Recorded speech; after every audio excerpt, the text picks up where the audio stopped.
Hello students, I am Lalita and you are most welcome students. I hope you all are safe at your home. Beta, today we are going to discuss about chapter 4 of civics of class 10th, that is gender, religion and caste. And this is third video of this chapter. So first of all you have to understand about what is religion.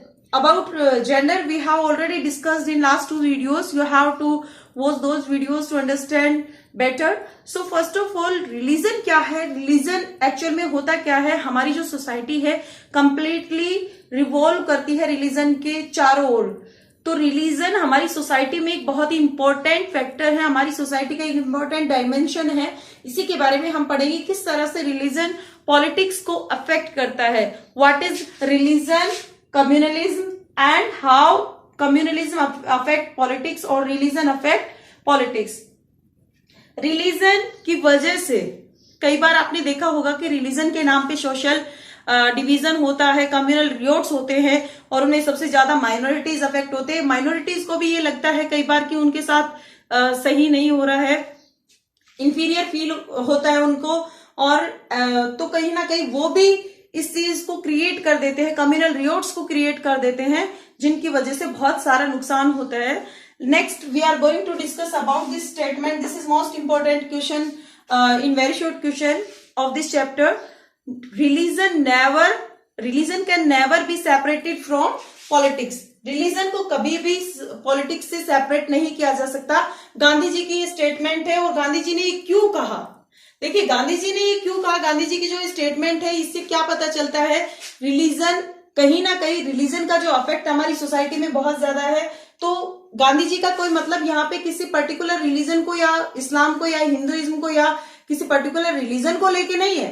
Gandhi ji बात कर रहे हैं religion के ideas की, गांधी जी बात कर रहे हैं एथिक्स की, गांधी जी बात कर रहे हैं कि किस तरह से हम रिलीजन से, क्योंकि रिलीजन हमें क्या सिखाता है, रिलीजन हमें ऑनेस्टी सिखाता है, रिलीजन हमें हार्मनी सिखाता है, रिलीजन हमें ह्यूमैनिटी सिखाता है. तो गांधी जी का मतलब यहाँ पे किसी पर्टिकुलर हिंदू मुस्लिम को लेके नहीं है. गांधी जी का मतलब है कि रिलीजन के आइडियाज को हम फॉलो करके किस तरह से पॉलिटिक्स को आगे बढ़ा सकते हैं. और ऑफ कोर्स अगर हम इन आइडियाज को लेके आगे बढ़ेंगे तो वो जो पॉलिटिक्स होगी वो रामराज्य होगा. लेकिन आजकल के जो लीडर्स हैं, आजकल के लीडर्स क्या करते हैं, अपने तरीके से अपने हिसाब से वो एक गलत मतलब इसका निकाल लेते हैं कि गांधी जी ने भी ऐसा कहा है, गांधी जी ने भी तो रिलीजन के बारे में बात की है, तो इस पर्टिकुलर स्टेटमेंट का मतलब कभी भी हिंदू मुस्लिम नहीं है. इस पर्टिकुलर स्टेटमेंट का मतलब है from ideas of religion. Religion के आइडियाज को हम फॉलो करके किस तरह से अपनी पॉलिटिक्स में इंप्रूव कर सकते हैं. Okay, next we are going to discuss about family laws. देखिए ये भी मोस्ट इंपोर्टेंट क्वेश्चन और आपकी बुक में पेज नंबर 47 पे एक जो न्यू वर्ड्स होते हैं, ग्लॉसरी होती है, उसमें बॉक्स में दिया भी हुआ है. फैमिली लॉज क्या है. जैसे फैमिली लॉज फैमिली के लिए लो, फैमिली में लो, तो फैमिली के जो पर्टिकुलरली उनके जो फैमिली मैटर्स होते हैं, if you talk about marriage, adoption, divorce, okay, तो उनकी बात कर रहे हैं. तो फैमिली लॉज वो होते हैं जो, और डिफरेंट लॉज हो सकते हैं डिफरेंट रिलीजन में. Religion according to religion different laws हो सकते हैं. जैसे हिंदुइज्म में क्या होता है, मैरिज अलग तरीके से होती है, वहां पे अग्नि के 4 और 7 फेरे लेके मैरिज होती है. और इस्लाम में क्या होता है, निकाह पढ़ा जाता है, चर्च में जाके क्रिश्चियनिटी में शादी होती है. तो कहीं ना कहीं जो फैमिली लॉज हैं उनके अलग अलग होते हैं, सेलिब्रेशंस अलग अलग तरीके से होते हैं. इसके बाद हम बात करेंगे उन फैमिली लॉज में कहीं ना कहीं जो विमेन है उनके साथ डिस्क्रिमिनेशन होता है. इसका एक एग्जाम्पल पूछ लिया जाता है कि एक एग्जाम्पल ऐसा फैमिली लॉ का एग्जाम्पल दीजिए जिसमें विमेन के साथ डिस्क्रिमिनेशन होता है. तो ट्रिपल तलाक की अगर हम बात करें तो ये भी उनका एक फैमिली लॉ है इस्लाम का. और उसकी वजह से इफेक्ट कौन हो रहा है, अफेक्ट फीमेल. ओके, तो time to time in family laws के खिलाफ भी आवाज उठती रही है, जिनको हमने फेमिनिस्ट मूवमेंट में पढ़ा था in last videos. Okay, now we will discuss about communalism. जो भी रिलीजन, यहाँ पे हेडिंग भी मैंने डाला हुआ है, religion, communalism and politics. This is also most important question for exam. What do you know about communalism. Communalism होता क्या है.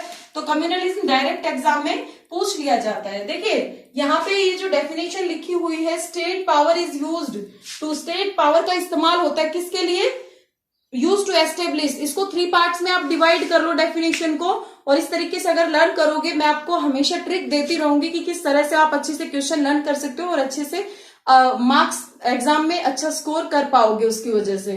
तो फर्स्ट ऑफ ऑल आपको ये समझना पड़ेगा कि जो भी डेफिनेशंस होती हैं, कोई भी डेफिनेशन अगर डायरेक्ट आप यहाँ से वर्ड मीनिंग निकालना शुरू करोगे तो आपको समझ में भी नहीं आएगा। जो भी इंग्लिश लैंग्वेज की अगर हम बात करें तो पीछे से वर्ड मीनिंग निकलता है, पीछे से मीनिंग निकलता है। इससे पहले आपको सेंटेंस को स्प्लिट करना पड़ेगा कि किसके बारे में ये बात कही गई। अब एस्टेब्लिश वर्ड है, किसके साथ अटैच हो रहा है, स्टेट पावर के साथ अटैच हो रहा है, यानी कि गवर्नमेंट के साथ। State power is use to establish, ये पूरा एक पार्ट हो गया इस सेंटेंस का। स्टेट पावर का इस्तेमाल किया जाता है किस लिए, कुछ एस्टेब्लिश करने के लिए। अब क्या एस्टेब्लिश करना है इसका मतलब समझ गए ना, state power is use to establish, state power का इस्तेमाल किया जाता है कुछ एस्टेब्लिश करने के लिए। डेफिनेशन लर्न करने का इजी तरीका है ये। अब यहां पे यहां तक आपने एक पार्ट कर लिया, इसके बाद आप करेंगे कि जैसे state power is use to establish क्या, domination of one religion group या one religious group, domination of one religious group, one religious group, किसी एक रिलीजियस ग्रुप का डोमिनेशन, किसी एक रिलीजियस ग्रुप का डोमिनेशन एस्टेब्लिश करने के लिए स्टेट पावर का इस्तेमाल किया जाता है। अब वो डोमिनेशन किसके ऊपर होगा, किसी अदर ग्रुप पे होगा। ऑफ कोर्स भाई, अगर यहां मेल आता, मेल डोमिनेशन फीमेल पे होगा। ओके, एक ग्रुप का डोमिनेशन किसी दूसरे ग्रुप पे होगा। ओके, तो वो आप अंडरस्टूड है वो चीजें। यहां मैंने लिखा भी हुआ है over the rest, over the rest का मतलब है जो बच गए। किसी एक पर्टिकुलर रिलीजन का डोमिनेशन एस्टेब्लिश करने के लिए गवर्नमेंट की पावर का इस्तेमाल हो रहा है, गवर्नमेंट अलाउ कर रही है। अगर मैंने कोई ग्रुप बना लिया, कोई कम्युनिटी बना ली और मैं नारेबाजी कर रही हूं, मैं स्ट्राइक्स कर रही हूं, मैं किसी तरह से लोगों को भड़का रही हूं या किसी भी तरीके से इसे कई बार क्या होता है इलेक्शन टाइम में इतनी अगली रूप ले लेती है हमारी पॉलिटिक्स कि कहीं ना कहीं वो एक आम आदमी को भी समझ में आता है कि हाँ ये बोल क्या रहा है और कर क्या रहा है। ठीक है, तो उस चीज को अगर मैं फॉलो कर रही हूँ लेकिन गवर्नमेंट अगर मेरे साथ नहीं है तो क्या करेगी, गवर्नमेंट एक्शन लेगी। ठीक है, कोई आर्टिकल लगा देगी, जेल में डाल देगी, लेकिन यहाँ तो गवर्नमेंट का सपोर्ट मिल रहा है, इसीलिए कम्युनलिज्म बढ़ रहा है। ठीक है, एक ग्रुप का डोमिनेशन आपने देखा भी होगा, कोई लीडर होता है, कोई एक पर्टिकुलर रिलीजन का लीडर होता है, तो वो कहीं ना कहीं दूसरे पर्टिकुलर रिलीजन पे डायरेक्टली और इनडायरेक्टली उस पे एक तरह से आप कह सकते हो कि तंज कसता है। ठीक है, उस पे उसकी क्रिटिसाइज करता है। ठीक है, तो इसी तरह से जो हमारी कम्युनल पॉलिटिक्स है वो बढ़ती है, कम्युनलिज्म बढ़ता है और हम उसको प्रीजुडाइसिस की वजह से हमें समझ में ही नहीं आता कि हम सही कर रहे हैं या गलत कर रहे हैं। इसके बारे में मैं आगे डिस्कस करूंगी। आपको अभी क्या समझना है, कम्युनलिज्म होता क्या है। आई थिंक ये क्लियर हो गया होगा। State power is use to establish domination of one religious group over the rest. Okay, next अब मैं बात करती हूँ, आपको मैंने बताया कि कम्युनलिज्म ये होता है, लेकिन आप ये पूछोगे कि मैडम ये बनता कैसे है या ये क्रिएट कैसे होता है कम्युनलिज्म, तो इसके बारे में हम बात करेंगे। यहाँ पे मैंने लिखा है बेटा फॉलोअर ऑफ सेम रिलीजन। अब इसको एक स्टेप बाय स्टेप समझने की कोशिश करना। Follower of same religion, okay, then one community, fundamental interest are same और domination other religion, dominate other religion. कि एक कम्युनिटी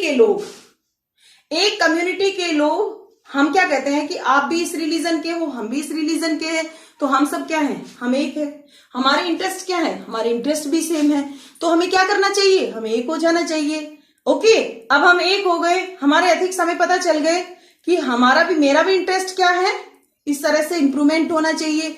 या सोसाइटी में अगर मैं किसी पर्टिकुलर रिलीजन की बात करती हूँ और उससे बिलोंग करती हूँ और उस रिलीजन के फेवर में कोई भी चेंजेस है तो मुझे लगता है कि हाँ होना चाहिए। ठीक है, तो हम उस ग्रुप के साथ हो जाते हैं। कई बार क्या होता है कि डिस्प्यूट भी हो जाते हैं, कॉन्फ्लिक्ट भी हो जाते हैं कि लोगों के विचार जो है एक जैसे नहीं होते। ऑफ कोर्स आप कैसे कह सकते हो कि मेरे जैसे विचार, मैं किसी रिलीजन से बिलोंग करती हूँ और मेरे जैसे ही विचार किसी दूसरे के भी होंगे जो उस रिलीजन से बिलोंग करता है।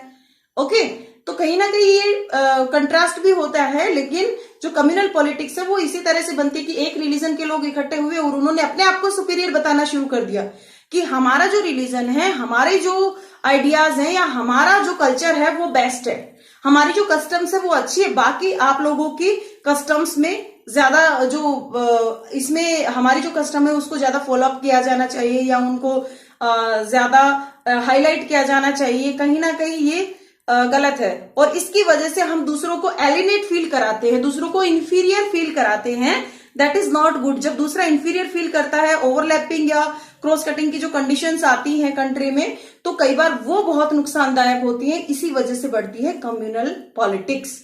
तो कम्युनलिज्म बनता है इस तरीके से, एक ग्रुप के लोग शामिल हुए, उन्होंने कहा कि हम सब एक कम्युनिटी के हैं, हमारे इंटरेस्ट सेम है, फंडामेंटल इंटरेस्ट सेम है, और उसके बाद वो अपने आप को सुपीरियर।